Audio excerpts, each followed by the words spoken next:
Hey guys, Jess here. I'm making some sweet potato home fries today, and I wanted to share the recipe with you. It's pretty basic, but it's tried and true. Love serving it with eggs. It's great for brunch. You can make a big batch of it, bring it to a potluck. It's a great side dish for breakfast, brunch, dinner. It heats up really well in the microwave, or you can eat it at room temperature. Honestly, it's pretty versatile. So let me share the ingredients and the tools with you and the rest of the steps.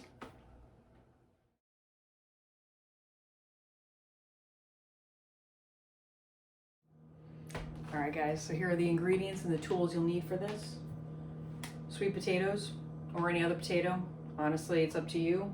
If you're serving a lot of people, just get a bunch of these. Onion. I'm using a small one today, but again, if you're scaling up, get the big ones, get any kind of onion, whatever you like.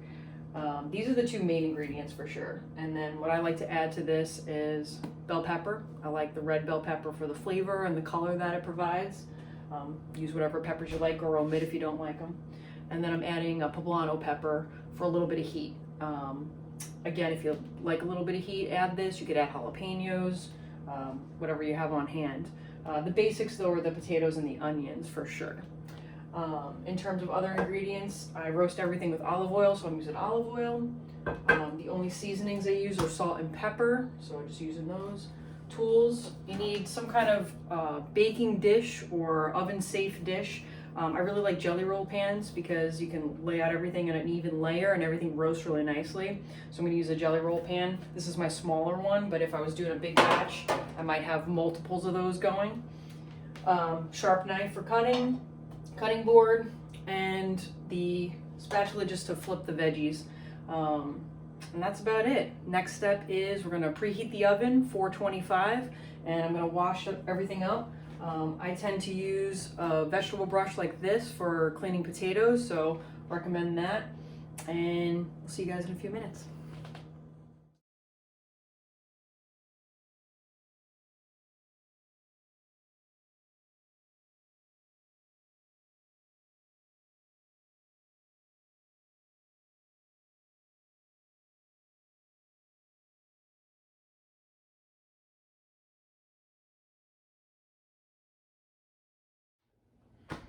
All right guys, the next step, once all the veggies are prepped, is that we're going to dress them with some olive oil, salt and pepper.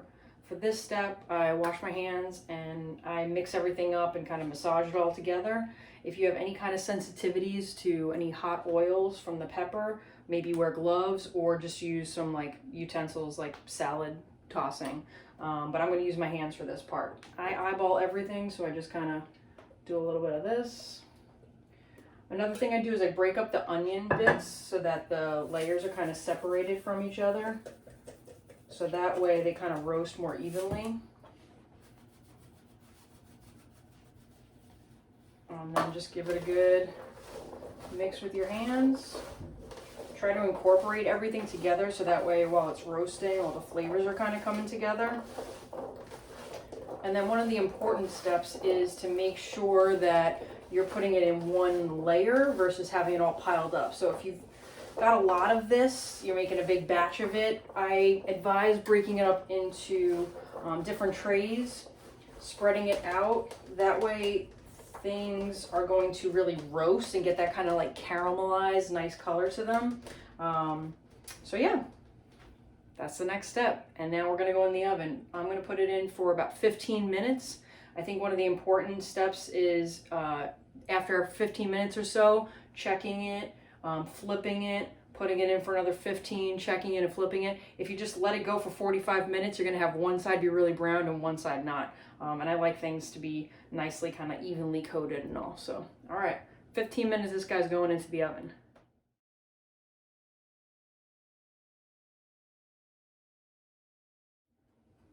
All right, so 15 minutes, pulling out the tray. So far, everything's looking pretty good. I like to give everything a good mix, pull it all away from the edges, sides of the pan, and just kind of flip it all so that things start to evenly cook. Right now you shouldn't see anything really browned at this point. We're not cooking at that high of a temperature. But at this point everything's kind of steamy and coming together. The smell is awesome. Wish you guys could smell this right now. But this is a really important step so that you get that nice even roasting that happens. So it's going to be going back into the oven for another 15. So that's going to be a total of 30 so far. And then at that point, I kind of reassess and figure out what's what. So 15 more minutes for this guy.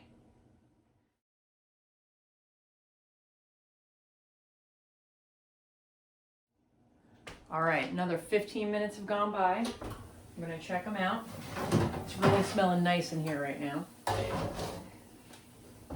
The veggies have really started to kind of shrink down a bit. And they're definitely getting some nice color. The peppers are starting to brown a little bit. The onions are getting a little bit brown. So at this point I kind of reassess and I think about how much longer I want it to go for. Technically you could take it out and eat it right now, but I like to have everything have a little bit more of that nice roasted color to it. And so I'm gonna go, based on what I see here, another about 10 minutes. Now I kind of will babysit it a little bit more. I might hang out in the kitchen, and if I start to smell it maybe cooking up a little bit too much, I'll take it out before then, but 10 minutes is probably gonna be just about right. Give it a little shake, spread them all out nicey nice, and they're going back in.